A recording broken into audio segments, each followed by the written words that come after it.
Hello, everybody. Welcome back to another episode of 5 Minute Gaming News, the show that made it another week. Look at us. We're still here doing this thing. Today in the news, worldwide PC sales have taken a hit, but who is to blame? According to consulting firm Gartner, the decline in PC sales for the second quarter of 2022, which they say is the sharpest decline in 9 years, is due to regional, geopolitical, economic, and supply chain issues caused by delays in China and the Russian invasion of Ukraine, which, by the way, F Putin. But I started to realize as I read through this that with the mentions of delays in China and the invasion of Ukraine, there was no mention of crypto. And I kept thinking to myself, shouldn't that be something that factors into this? Because as crypto is being banned in more and more places, as overall the value of crypto is declining, as more and more crypto miners are dumping their rigs on the web, surely that must have something to do with it. Yet, there is no talk of that. I mean, I think a lot of us remember a year ago when it was cheaper just to buy a PC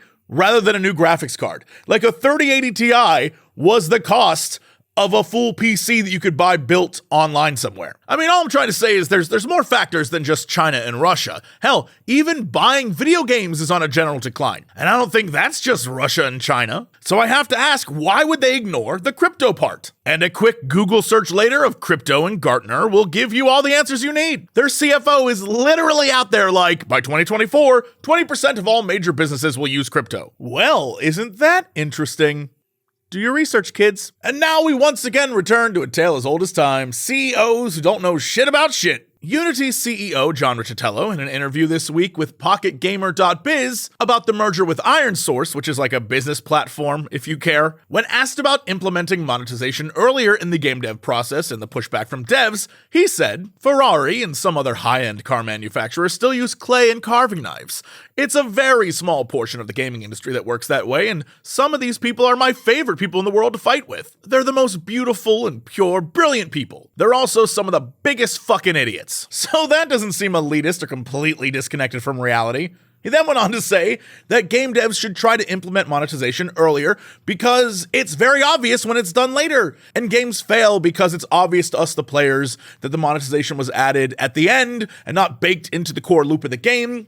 This compulsion loop, as he calls it, where we play and then we're compelled to spend money and we keep spending money because the game requires it. It's not just some extra BS they threw in at the end. Did I mention he used to be CEO of EA? Of course, the big tech millionaire, maybe billionaire, I don't know, is going to side with taking as much money from us as possible. And yes, he believes that modern video games ought to be finely tuned to accommodate an optimal engagement loop for long periods of time, which will then lead to improved microtransaction conversion rates. The minute this article with this out-of-touch statement hit the internet, he got well-deservedly roasted for it. So he followed up with some lame-ass apology on Twitter about how he was sorry, that you were offended, that kind of thing. Basically, he got caught saying out loud what we all knew they were doing anyway. Just, look at the feedback for Diablo Immortal or many of the recent AAA games. More and more AAA are like, we are going to exploit your compulsion, your addictive nature, and get you to spend money. That's what the game is now. And devs who don't want to do that, ooh, they're idiots. It's pretty much what's going on. Speaking of something going on, it's time for your Cren Minute.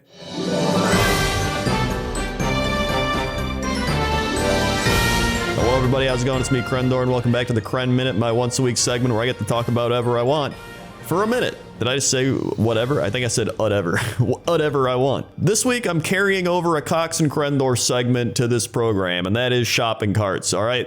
I want to talk about returning your shopping carts, because yet again, I went to the grocery store yesterday, and there was not one, but 2 shopping carts literally in parking spaces. These are not cars, these are shopping carts that you take and you pull them and push them and move them to the little area where you return shopping carts, and that's it, right? It's easy. It seems like a basic thing that you do, and it's one of the most basic common courtesy things, and yet people are like, the shopping cart guy. Like, no, just take the cart. It's like 10 feet, all right? It's 10 feet, maybe even less, whatever it is, or you get a little exercise, all right? That's your Cren Minute. Thanks, Crendor. That's the show for the week.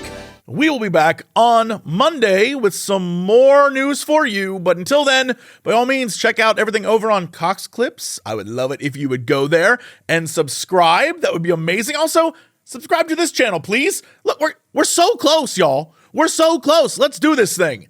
Anyway, that's it for 5 Minute Gaming News. I'll see you next week.